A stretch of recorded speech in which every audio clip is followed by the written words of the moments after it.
Anelka's Quenelle. During a Premier League fixture between West Bromwich Albion and West Ham United at Upton Park, the match was locked at 3-3, a crucial mid-season scrap. In the 40th minute, West Brom's Nicolas Anelka scored a crucial equaliser by slotting home a rebound. It was a standard goal, but the celebration that followed instantly shifted the focus from football to international politics. Anelka ran to the edge of the pitch and performed a gesture known as the Quenelle, raising one arm downwards while using the other hand to touch his opposite shoulder. The gesture was tied to a controversial French comedian repeatedly accused of anti-Semitism, and many saw it as a thinly veiled, inverted Nazi salute. The backlash across Europe was immediate and severe. The FA launched an extensive investigation and ultimately classified the act as an aggravated breach of rules due to its highly offensive and discriminatory nature. Anelka was hit with a punishing 5-match ban and a staggering £80,000 fine. The fallout didn't end with the suspension. West Brom's main shirt sponsor terminated their contract with the club in protest, and Anelka's West Brom career ended shortly thereafter.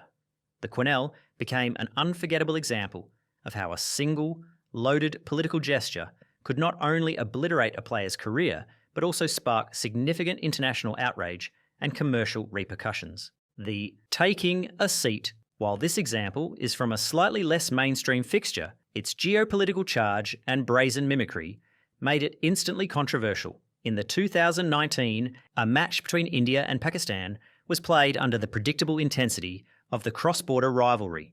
When Pakistan's Mohammad Abdullah scored a crucial equaliser, his celebration was designed for maximum controversy. He ran toward the corner flag, took a deliberate seat on the ground, and then mimed the action of calmly sipping tea. This was a direct, provocative taunt referencing a famous 2019 incident where an Indian fighter pilot, after being captured by Pakistan, was filmed calmly drinking tea. The gesture was instantly recognised and seen as a deliberate, nationalistic provocation aimed at the Indian team and its fans. The referee had no tolerance for the calculated political insult. Abdullah was immediately issued a yellow card for provocation and unsporting behaviour. The clip went viral, fueling political debate across both nations. The incident proved that even youth-level international matches are not immune from political grandstanding, and that gestures rooted in real-world geopolitical events will always be met with severe penalties on the field of play. The Nazi salute. On March 16, 2013, at the Olympic Stadium in Athens, a Greek Super League match between AEK Athens and Veria became infamous. What should have been a standard mid-table fixture instantly destroyed the career of one of Greece's most promising young talents, Georgios Katidis. The 20-year-old midfielder, a former captain of the Greek national under-19 team, was viewed as a future star. In the 84th minute, with the score tied 1-1, Katidis scored a decisive, late goal for AEK. The goal was crucial, but the celebration that followed was an act of immediate self-sabotage. Instead of running toward his teammates, Katidis sprinted toward the stands, took off his shirt, earning a yellow card, and then stood tall, raising his right arm in a straight, stiff-armed Nazi salute.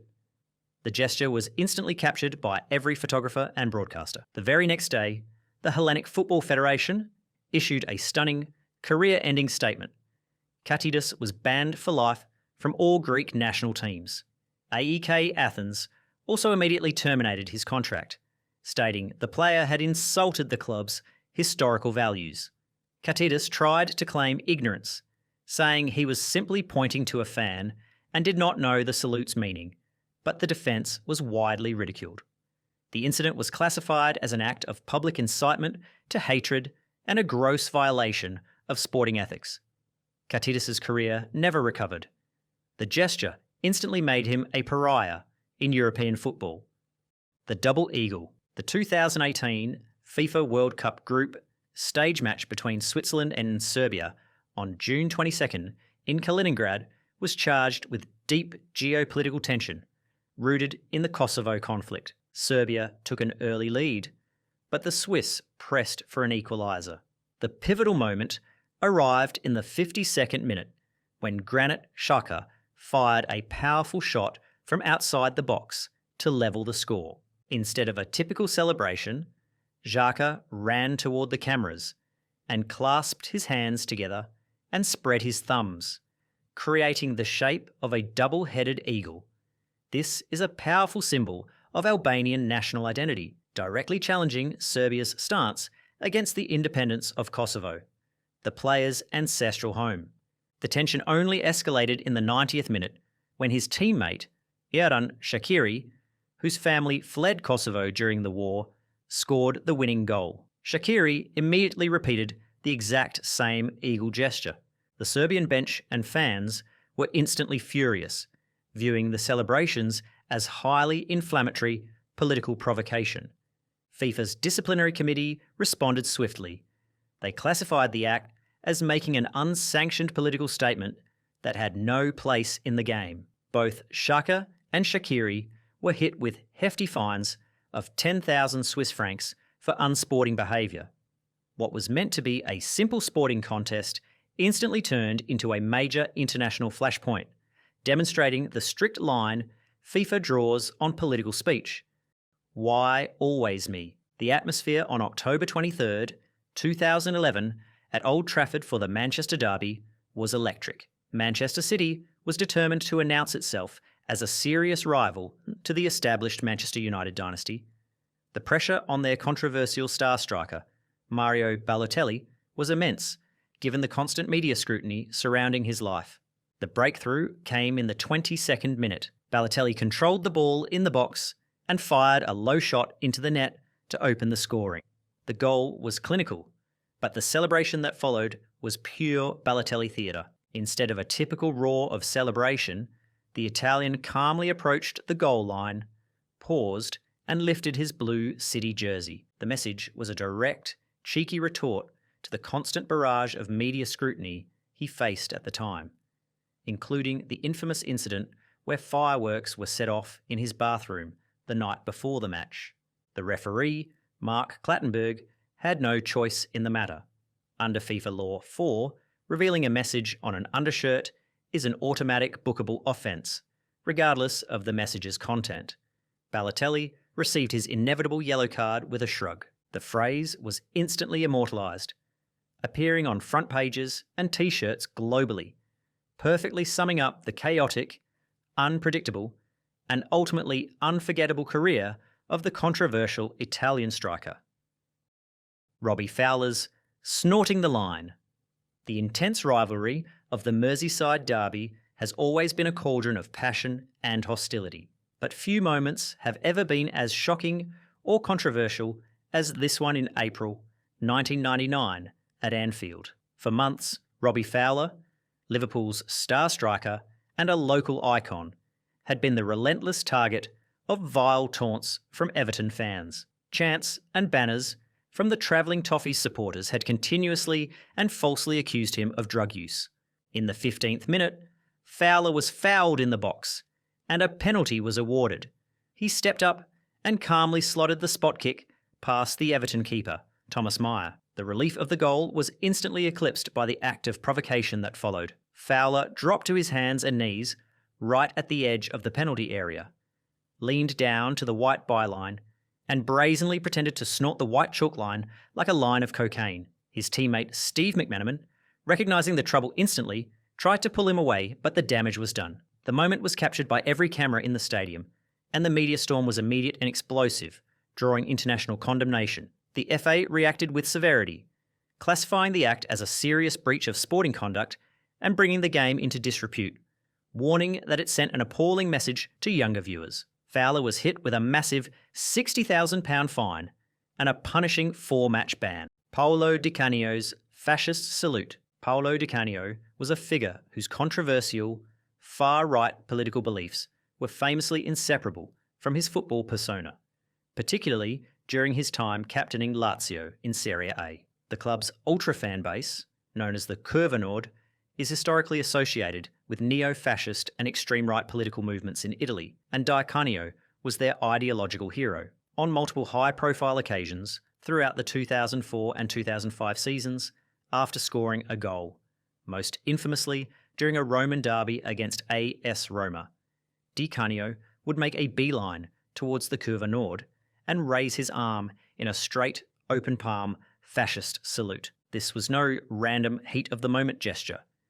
It was a repeated, deliberate, and open acknowledgement of his political leanings. For Lazio's extremist fans, he became a towering hero and a symbol of their movement. For the rest of Italy and the international football community, it created a firestorm. Italian newspapers filled pages with furious debate, politicians weighed in, and human rights organisations demanded action. The Italian Football Federation could not ignore the public controversy. They ultimately ruled that the gesture was provocative and offensive. He was fined €10,000 for unsporting conduct and eventually handed down a one-game ban for the repeated offences. Di Canio remained defiantly unapologetic, insisting to the media and authorities that the salute was simply a non-political Roman greeting to his fans. Yet the gesture was globally recognised as one of the darkest and most dangerous examples of political ideology being deliberately inserted into a football celebration, the advertising board.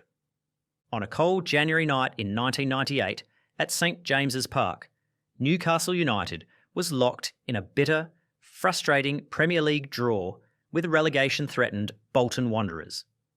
Newcastle were desperate to keep their European hopes alive, but the score was tied 1-1, heading into injury time. For weeks, Georgian midfielder Temuri Ketsbaia had been on the bench, a forgotten man boiling with frustration over his lack of starts under manager Kenny Dalglish. His immense desire to prove himself had turned into pure, pent-up rage. The match entered its final seconds.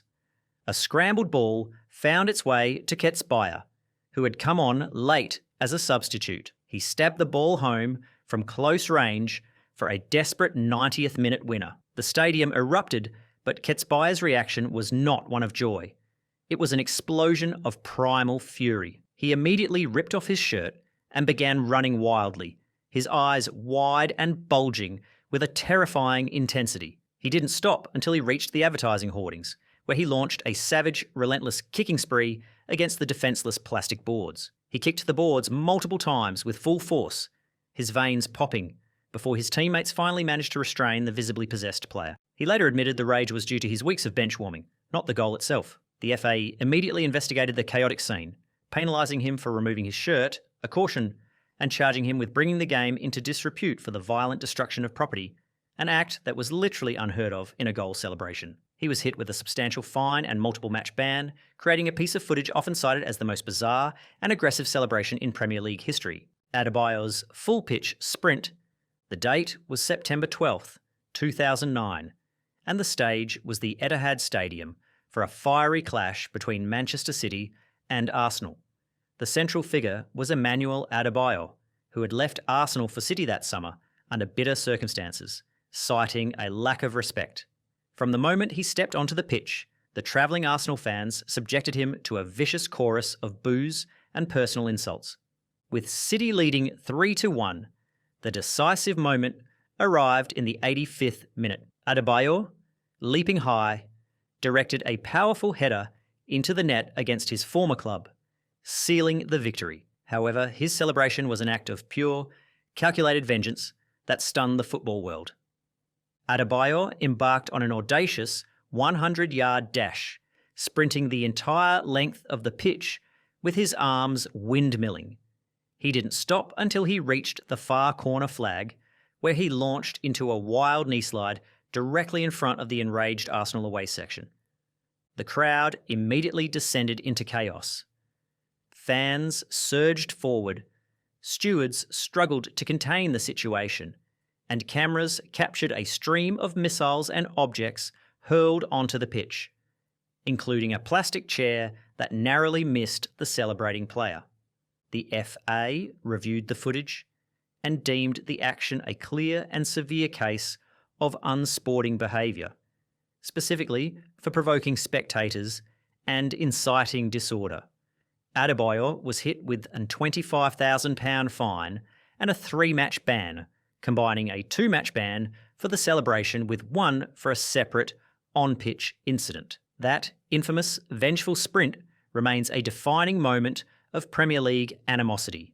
Aubameyang's superhero masks. Pierre-Emerick Aubameyang was, during his prime years at Borussia Dortmund, football's ultimate showman, and his celebrations were always cinematic, turning the pitch into his personal stage. This penchant for flair often extended past the simple roar of a crowd. His mask celebrations, while beloved by most fans, were notorious rule breakers that repeatedly drew the ire of football authorities and his own club's hierarchy. The most famous incident occurred during the iconic Revierderby against fierce rivals Schalke 04 in 2017. In a fiercely contested match, Aubameyang found the net with a quick, opportunistic finish, breaking the tension of the derby. He immediately raced behind the goal to retrieve a prop, a Spider-Man mask, which he pulled over his head, striking a pose for the cameras. This wasn't an isolated event. Over his career, he also unveiled Batman and Black Panther masks. While fans loved the pure, unadulterated spectacle and sense of fun, the rulebook did not. FIFA guidelines strictly ban any use of masks or props, classifying them under the broad heading of excessive celebration. The official reasons given are multiple. They are seen as potentially inflammatory, they can be used to display unsanctioned political or religious messages, and they are judged to be a deliberate act of time wasting. On one occasion, Aubameyang unveiled a Nike-branded mask in a prominent fixture, using a stage paid for by Dortmund's technical kit sponsor, Puma, leading to a furious public spat between the club and the player. He consistently received automatic yellow cards and financial fines from the German Football Association. He was a player who simply paid the necessary price for mixing professional football with pure, unapologetic performance art, prioritising his cult hero status over the letter of the law. The backflip ban. For Congolese striker Lomana LuaLua, his signature move was a dazzling, highly athletic display of pure joy. A series of fast, consecutive backflips after every goal. While fans loved the spontaneous, gymnastics-level spectacle, his employers viewed it as a high-risk liability. During his time at Portsmouth in the early 2000s, LuaLua was a fan favourite, known for his energy and acrobatics. In one particular match, LuaLua scored a fantastic goal that led to his trademark, gravity-defying sequence of flips. However, upon landing one of the flips, he twisted his foot and had to be taken off the pitch. The optics for the club were terrible. Their star player was sidelined for a crucial period, not due to an opponent's tackle, but due to his own goal celebration. The club's medical staff and manager had an emergency meeting. Their decision was immediate and absolute. Lomana LuaLua was officially banned by the club from performing backflips after scoring. While no league or FIFA rule explicitly banned the backflip itself, the club imposed an internal ban backed by hefty fines for non-compliance. This created a dramatic tension every time he scored.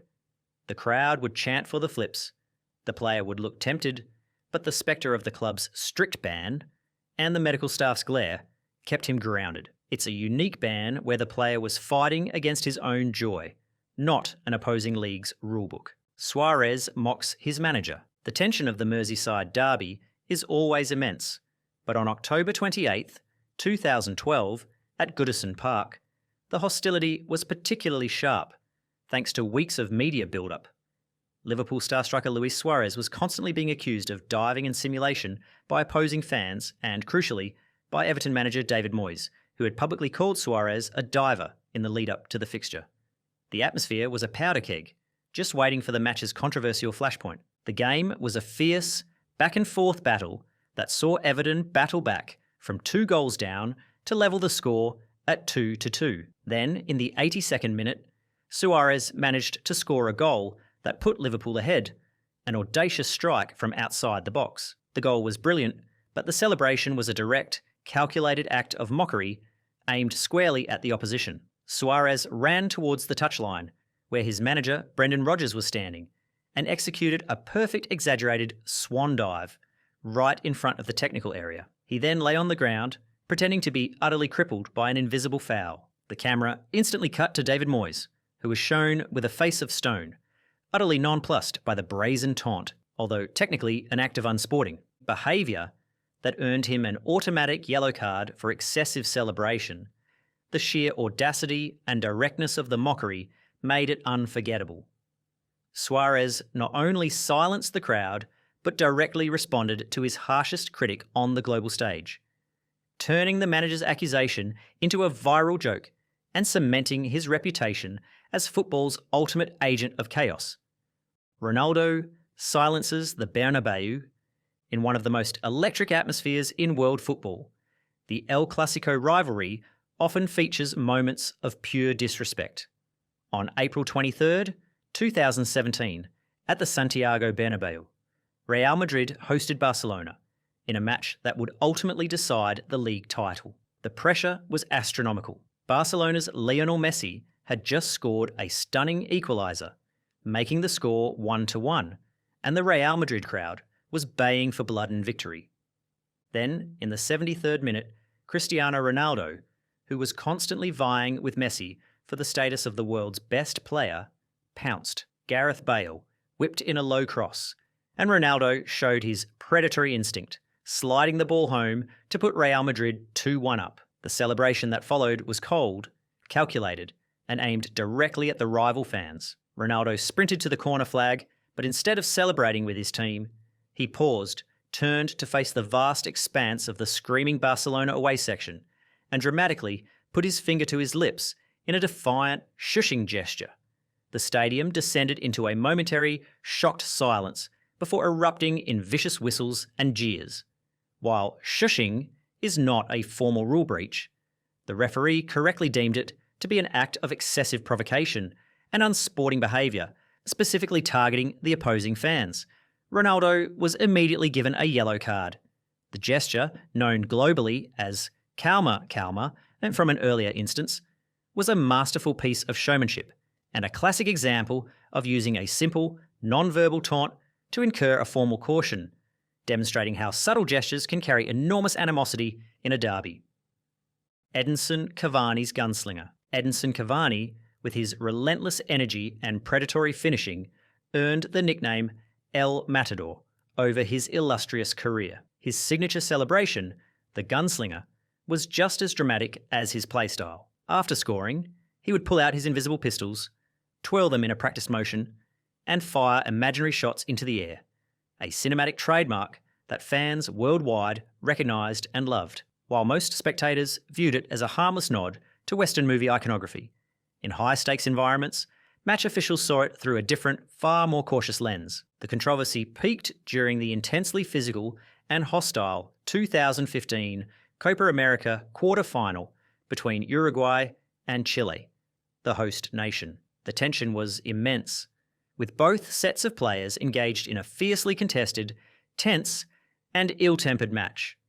When Uruguay launched an attack, Cavani managed to find the net, breaking the deadlock and scoring a crucial goal. He immediately performed his trademark gunslinger salute, drawing his invisible weapons and firing into the air. The referee, citing the match's already heated atmosphere, immediately reached for his pocket and issued a yellow card.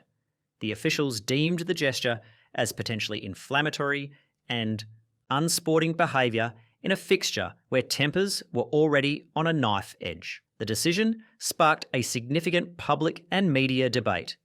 To Cavani's supporters, it was an unjust punishment for a signature, non-offensive move, a sign of overzealous refereeing. To referees and tournament organisers, it was a necessary measure to prevent gestures that could be interpreted as menacing, aggressive, or provocative, risking the escalation of tempers in an already volatile fixture and maintaining strict decorum, leading to the strict enforcement of the rule against excessive celebration. The Klinsmann dive. This celebration is controversial because it was a direct, sarcastic response to the media, and it established the satirical celebration as a bookable offence. In 1994, when German striker Jurgen Klinsmann joined Tottenham Hotspur, the English media viciously branded him a diver due to his reputation for exaggeration on the pitch. The scrutiny was intense. In his debut match against Sheffield Wednesday, Klinsmann scored a stunning header to give Tottenham the lead. Instead of a typical celebration, he ran to the corner flag and executed a perfect, self-deprecating swan dive along the turf, with his teammates joining in to playfully fan him. The celebration was a direct, cheeky retort to his media critics, satirising his own negative reputation. While the press and public loved the wit of the gesture, the referee, under the pressure of the diving debate, cautioned Klinsmann. The subsequent guidelines clarified that any exaggerated simulation, even in jest, could be deemed unsporting. Klinsmann's dive became iconic, earning him a place in the fans' hearts.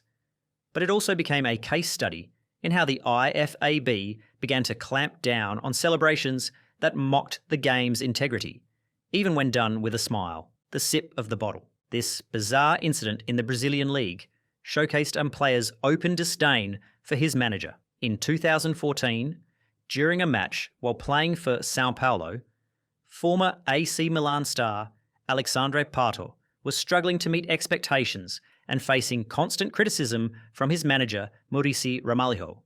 The manager had publicly criticised Pato for being mentally immature and needing to grow up and score more decisive goals. When Pato scored a rare goal, his response was a cheeky, cutting piece of theatre aimed directly at the dugout. He sprinted to the sideline and, in front of the manager, reached down and mimicked drinking milk from an imaginary baby bottle. The message was a direct and public retort to Ramalho's comments about his maturity. The manager was reportedly furious, reading the act as a calculated piece of public insubordination. The referee immediately issued a yellow card, citing unsporting behaviour and provocation. While not banned outright, the incident was globally publicised as a perfect example of a player using a celebration to completely disrespect his coach in front of the world, creating a high-profile rift that undermined the team's authority and control. It proved that sometimes the most controversial celebrations are those that cause internal chaos, not external disorder.